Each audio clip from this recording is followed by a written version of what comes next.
बिस्मिल्लाहिर्रहमानिर्रहीम। अस्सलाम वालेकुम प्यारे दोस्तों। कहा जाता है कि एक हकीम साहब हुआ करते थे जिनका क्लिनिक एक पुरानी सी इमारत में होता था।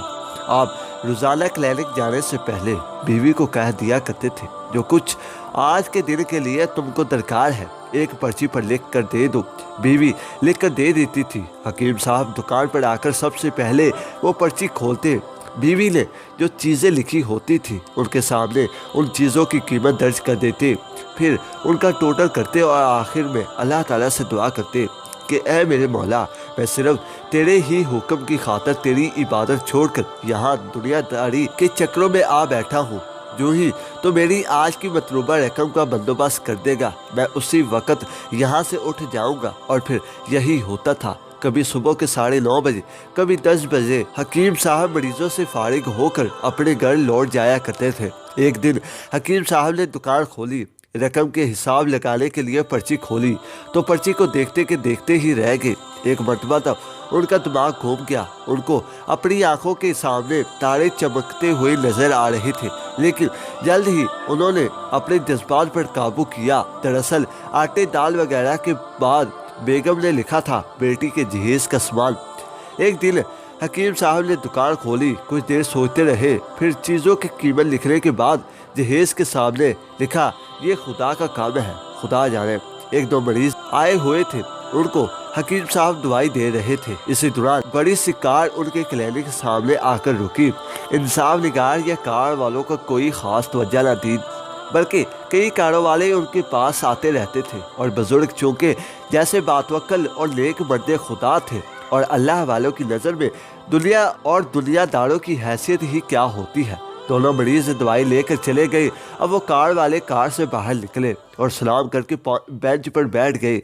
हकीम साहब ने कहा, अगर आपने अपने लिए दुआ लेनी है तो स्टूल पर आ जाइए ताकि मैं आपकी नफ्स देख लूं, और अगर किसी मरीज की दवाई लेकर जानी है तो बीमारी की कैफियत बयान करिए। इस पर आप कहने लगे कि हकीम साहब, मेरा ख्याल है कि आपने मुझे पहचाना नहीं, लेकिन आप मुझे पहचान भी कैसे सकते हैं, क्योंकि मैं 15-16 साल बाद आपके क्लिनिक में दाखिल हुआ हूँ। आपको गुज़श्ता मुलाकात का अहवाल सुनाता हूँ, फिर आपको सारी बात याद आ जाएगी।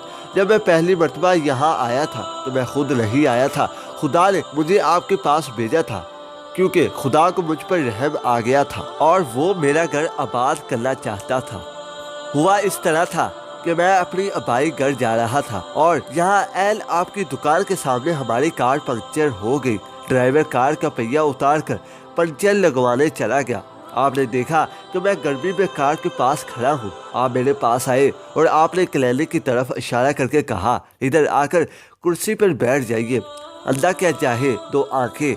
मैंने आपका शुक्रिया अदा किया और कुर्सी पर बैठ गया। ड्राइवर ने कुछ ज़्यादा ही देर लगा दी थी। एक छोटी सी बच्ची भी यहाँ आपकी मेज़ के पास खड़ी थी। खैर, बार बार कह रही थी, चले ना, मुझे भूख लगी है। आप उससे बार बार कह रहे थे, बेटी थोड़ा सब्र करो, अभी चलते हैं। मैंने ये सोचकर कहा, इतनी देर से आपके पास बैठा हूँ, मुझे कोई दवाई आपसे ख़रीदनी चाहिए ताकि आप मेरे बैठने को ज़्यादा महसूस ना करें।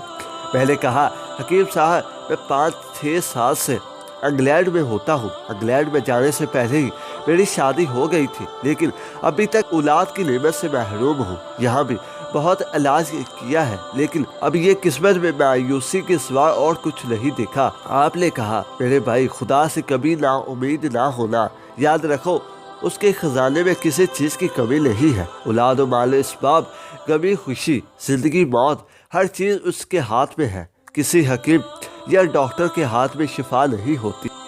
शिफा अगर होनी होती है तो खुदा के हुक्म से होती है, और औलाद भी वही देता है। मुझे याद है आप बातें करते जा रहे थे और साथ ही पुड़िया बनाते जा रहे थे। तमाम दवाइयाँ आपने 2 हिस्सों में तकसीम करके 2 लिफाफों में डाल दी। फिर मुझसे पूछा कि आपका नाम क्या है। मैंने बताया कि मेरा नाम अमजद है। आपने एक लिफाफे पर अमजद और दूसरे पर अमजद की बेगम लिखा। फिर दोनों लिफाफों के एक बड़े लिफाफे में डालकर दवाई इस्तेमाल करने का तरीका बताया। मैंने बेदिली से दवाई ले ली, क्योंकि मैं तो सिर्फ कुछ रकम आपको देना चाहता था। लेकिन जब दवाई लेने के बाद मैंने पूछा कि कितने पैसे हुए, आपने कहा, बस ठीक है, میں نے زیادہ زور ڈالا تو آپ نے کہا کہ آج کا کھاتا بند ہو گیا ہے۔ میں نے کہا کہ مجھے آپ کی بات سمجھ نہیں آئی۔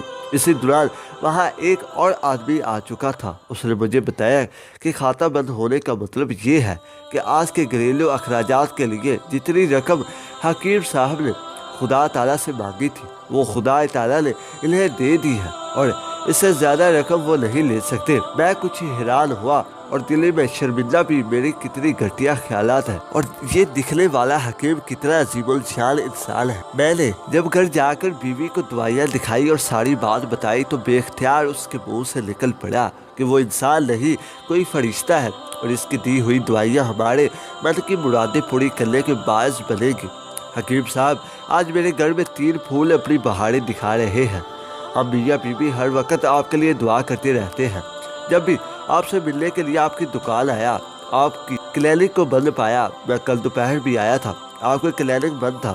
ایک آدمی پاس ہی کھڑا تھا۔ اس نے کہا کہ اگر آپ کو حکیم صاحب سے ملنا ہے تو آپ صبح 9 بجے لازمن پہنچ جائیے گا ورنہ ان کے ملنے کا کوئی گارنٹی نہیں ہے۔ اس لیے آج میں سویرے سویرے آپ کے پاس آ گیا ہوں۔ جو 15 سال پہلے میرے پاس آپ کے یہاں آپ کے مطلب میں آپ کی چھوٹی سی بیٹی دیکھی تھی، میں نے بتایا تھا اس کو دیکھ کر مجھے اپنی بانجی یاد آ رہی ہے۔ ہماری بانجی کی شادی اسی مہینے 21 تاریخ کو تھی۔ اس بانجی کی شادی کا سارا خرچ میں نے اپنے ذمہ لیا تھا۔ 10 دن پہلے ہی اسی گھر میں اسے میں نے لاہور اپنے رشتہ داروں کے پاس بھیجا تھا تاکہ شادی کے لیے اپنی مرضی کی جو چیزیں چاہے خرید لے۔ وہ وہاں جاتے ہی اسے تیز بخار ہو گیا لیکن اس نے کسی کو نہیں بتایا۔ بخار کی گولیاں کھاتی رہی اور بازاروں میں پھرتی رہی۔ بازار میں پھرتے پھرتے اچانک بے ہوش ہو کر گر پڑی۔ وہاں اسے ہسپتال لے کر گئے۔ وہاں جا کر معلوم ہوا کہ اس کو 106 ڈگری بخار ہے۔ اس کو اتنا تیز بخار تھا کہ اسی بے ہوشی کے عالم میں اس نے جان دے دی۔ اس کے فوت ہوتے ہی نہ جانے کہ مجھے اور میری بیوی کو آپ کی بیٹی کا خیال آنے لگا۔ ہم یہاں بیوی نے اور ہماری تمام فیملی نے فیصلہ کیا ہے کہ ہم اپنی بھانجی کا تمام جہیز کا سامان آپ کے ہاں پہنچا دیں گے۔ شادی جلد ہو تو اس کا بندوبست خود کریں گے اور اگر کچھ دیر ہے تو تمام اخراجات کے لیے رقم آپ کو نقد پہنچوا دیں گے۔ مہربانی کر کے آپ کو نہ نہیں کرنی۔ حکیم صاحب نے جب اس شخص کی یہ ساری بات سنی تو وہ دنگ رہ گئے اور حکیم صاحب اسے حیرانی کے عالم میں بولے، امجد صاحب آپ جو کچھ کہہ رہے ہیں مجھے کچھ بھی سمجھ میں نہیں آ رہا۔ میں نے تو آج جب صبح بیوی کے ہاتھ کی لکھی ہوئی پرچی یہاں آ کر کھول کر دیکھا تو مرچ مسالے کے بعد اس میں بیٹی کے جہیز کا سامان لکھا ہوا تھا۔ آپ کو معلوم ہے میں اس کے آگے کیا لکھا؟ ذرا یہ پرچی آپ خود پڑھ کر دیکھ لیجئے۔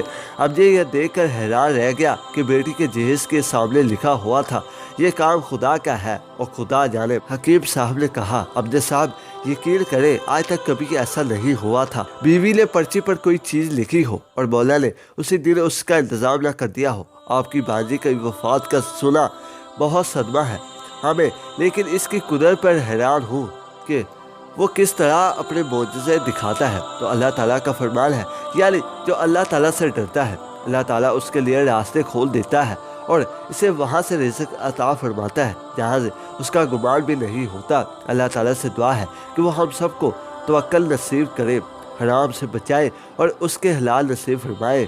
آمین ثم آمین۔